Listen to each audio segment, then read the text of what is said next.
aftershocks from deadly violence at a white nationalist rally in Virginia. Under the cover of darkness, symbols of the Confederacy being moved or hidden from view.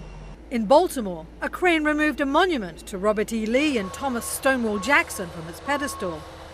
Working around Alabama state laws that prohibit the removal of Confederate memorials, Birmingham's mayor orders wooden panels to cover up a downtown monument. North Carolina's Durham sheriff is pushing for felony charges against protesters who already toppled a nearly century-old Confederate statue. And in Texas, the mayors of Dallas and Houston both hoping for more measured responses, launching reviews of Confederacy-related statues on public lands. I think they are dangerous totems in our Dallas society because they divide us versus unite us. History has its good, history has its bad. But I do think it's important for us to review our inventory and then to make the most appropriate decision. The National Register of Historic Places does not keep a detailed list of all of the nation's Confederate memorials, but the Southern Poverty Law Center has identified over 1,500 Confederate place names and other symbols in public spaces.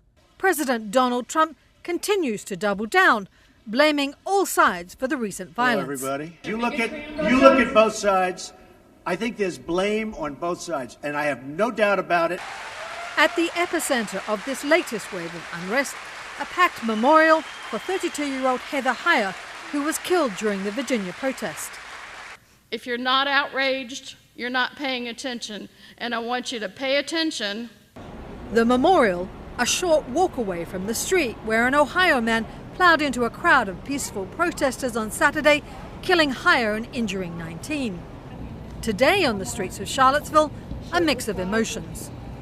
We will not go back to days of hatred and bigotry and division. We're not going back.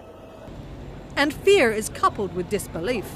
I think all the statues in Charlottesville or other statues, when you go and visit other places, it shows their history and what they've been through and what they've accomplished throughout the years. And I think that it's just stupid to have this big of a riot or this big of a problem over a piece of cement. Over Charlottesville, I'm gonna let it shine. More than 150 years after the Civil War ended, the battles are continuing.